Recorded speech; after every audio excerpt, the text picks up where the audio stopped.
In this video, we're on a ferry, which is not a bad start as videos go, I don't think. But yeah, we've moved on from Whangarei. The BX is going well, still got an exhaust leak going on, but we're just going across to Russell, which apparently many years ago was the capital of New Zealand. It was kind of the first point you got to, and just making our way out now.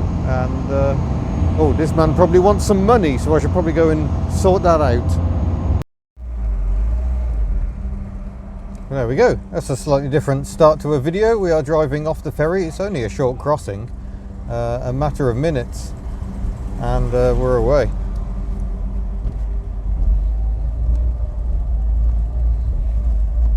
On to Russell. Russell isn't actually an island, but it is. It does stick out a bit. I've forgotten the word I should use, but there you go.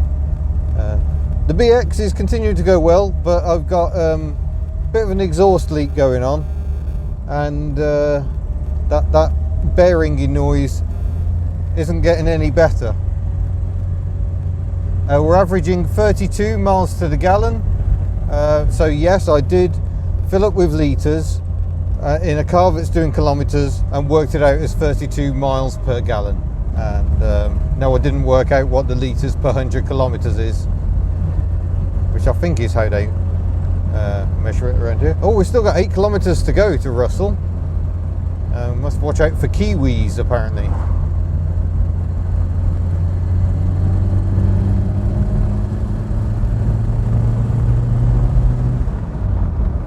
We're unlikely to see a Kiwi during the day. They are nocturnal, so it's alright. I can drive quite quickly, quite safely. We're going to see what Russell has to offer. It's got some very old historic buildings because it was that original sort of settling point. So we'll go and see. Of course, old buildings here to someone from the UK aren't very old at all, but nonetheless, timber buildings from the 1800s are not to be sniffed at. Just want to quickly talk about New Zealand history, because I slightly misspoke in the previous video when I talked about New Zealand existing from the 1800s. I kind of meant as a European settlement, as a nation. That was, I think it was 1840 is when the Treaty of Waitangi was signed. I'm heading there soon. I will find out more about Maori culture there, and I'll also find out more about the history of this country. Previous to that, the islands were sort of run by tribal chiefs. There was no overall control, so it wasn't really a nation, is what I was trying to get at and just completely missed. I wasn't trying to ignore centuries of Maori tradition. So for all those people who are getting angry, not my intent. Don't worry, there will be more on that side of things coming up. The truth is, I know very little about Maori culture. Something I need to find out on this trip, but I've only been here a week, so bear with me. I have got this book at my Airbnb, but yeah, that's a short history. So yeah, it's considerably more involved than I thought, and there's no way I can condense that down for one of my little videos, really. So just issuing that correction. Back to the footage. I must talk a bit about Kiwi news while I'm here. So far, our news programmes the past few days, I stayed with someone who actually had a television, and there was a news story about a supermarket that had very neat shelves. No, really, it did. And another news story was laughing at Australia because someone had put a telegraph pole in a road.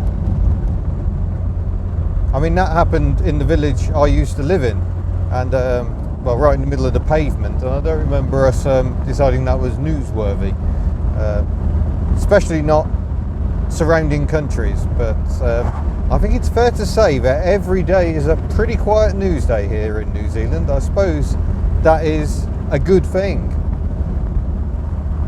And yeah, their breakfast shows just crazy. Slightly cringy as they all try to be informal and loose and have a bit of banter with each other, and it just looks really awkward. So like most countries, I'm going to say television is best avoided. I don't think I'm going to use this car to explore any further south than Auckland. I'm quite enamoured by the idea of hiring a camper, especially if I can do a return, which is lots of people land at Auckland, get a camper van, drive down to Christchurch down on South Island, and that leaves a lot of camper vans stuck on South Island. They can pay people to just drive them back, or they can let holiday makers hire them very cheaply and effectively kind of get a free road trip. Sometimes you pay for fuel, sometimes you don't. So I think I'm going to do that. I might well fly down to Christchurch from Auckland and then drive back up. Could be good fun. So we'll see how that pans out. I've still probably got at least a week here. It is still day 7 at the moment. Last video finished on day 7, but this is a bit later in day 7. And yeah, I've still got to go up, look around the north, come back down the other side. A few things I want to do down there, and then yeah, back to Auckland. I'll probably spend a week, maybe 2 weeks in Auckland. There's a lot I want to see. There's a lot of cars to test drive. I haven't done that many test drives yet, just the one. So we'll see. We'll see what occurs. It's going to be interesting times, just making it up as I go along. So I've had a few days now with different HubNutters. 3 nights in total with 2 different HubNutters. Yeah, thank you very, very much to those people. Their hospitality has been wonderful. And yeah, when I've got an eye on costs, it's lovely to, you know, have free accommodation for a night, free food as well. I've been fed very well by these kind people, so thank you very much. It's effectively a donation to HubNut, and it's very, very much appreciated. Hospitality here is just lovely. But I'm on my own for a few days now, and that might well continue. There's it's a bit more sparsely populated up here at the top of the country, so it's fair enough. I'm gonna have to put my hand in my own pocket and yeah, see what delights they have to offer around here. But we're still driving into Russell. I'm waffling far too much.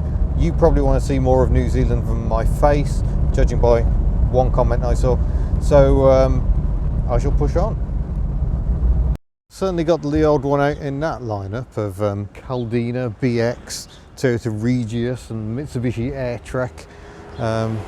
And you can see sort of the old building vibe here.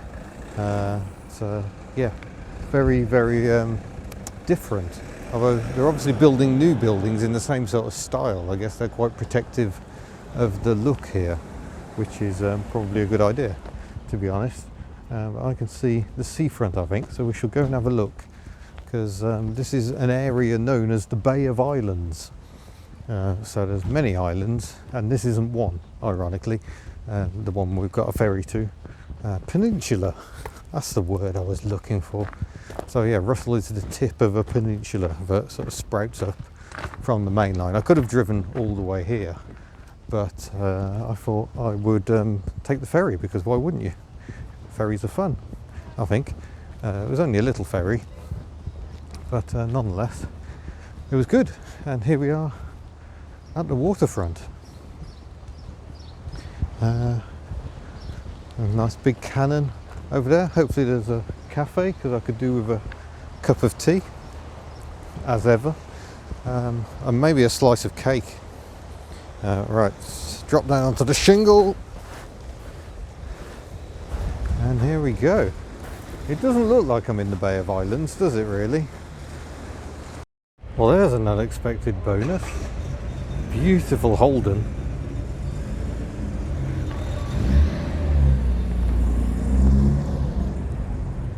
Wow. What a cracker. I wasn't expecting some car loveliness like that. I'm just going to come over, because here is yet another oddball Toyota. A very muddy one. A Toyota Ist. I mean, where did it get the names from? And there we have the oldest church, I think, in New Zealand. It's been here since 1836. So by European New Zealand standards, that's a very long time. Beautiful. There's something lovely about the wooden simplicity. Little mini tour bus. I love that the mini tour buses have rear wipers. That pleases me enormously. And yeah, tours and cruises might well do one. Taking the magnificence of the Sangyong pickup. But yeah, it's still a small town today, because yeah, I think people would rather live somewhere else. You think Auckland's got 1.6 million people living in it. Here in sleepy Russell, it's about 700 or 800. It's really not many, but yeah, a very funky little seaside town. I like the fact the supermarket is called Four Square, and it looks like the building really is. Japanese really do like a saloon with a rear wiper. It's a Toyota Allion. Yet another niche product. A few people have asked about how New Zealand number plates work, and it's very simple, just making sure I'm not getting run over. Basically, I think A1 was the first number plate, and then A2, A3, A4, and then B, and then they went to a 2-letter system. So I've got NC here, which is where they got to by 1987 when this car was registered. This is where they went next. So if you look at this Toyota Prado here, it's a ZL reg, so that's the end of the 2-letter series. Well, ZZ would be the ultimate end, but that's getting towards the end of the series that began with the BX. The Prado next to it is an LFR. That's fairly late, that's fairly recent, so that's a recent import. Despite the fact those are two vehicles of a similar age, I imagine they're both sort of late 90s. This one is a much more recent import, which is perhaps why it looks a bit fresher. It hasn't been quite so sun bleached. The MBS next to it, that must be a pretty much brand new, because I think we're just into the M series. In fact, there's a Volkswagen with an MH plate that kind of proves the matter. I don't believe there's any geographical reference on the numbers. It's just, they're purely sequential. There goes a Nissan Sentra, which is what those 5-door Sunnies are. Oh, and assuming no one else has got it, you can have any number plate you want as long as it's no more than 6 characters. So thank you very much for watching my little fleeting visit to Russell here, and I look forward to seeing you in a future video. Farewell.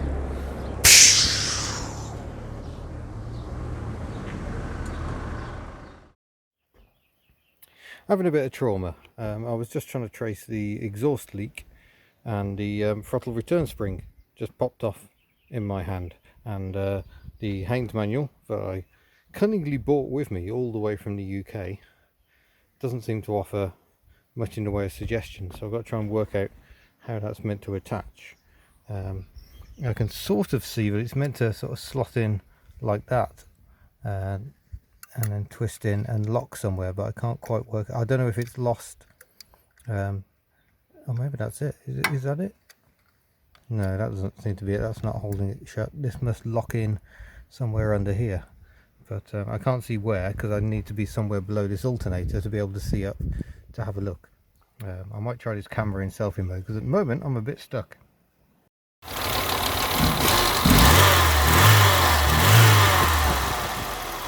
Not sure that's entirely right, but hopefully that'll hold. And maybe it doesn't sound too bad. Pump's clicking because I've got her on maximum height at the moment, but let's just put her back to normal height.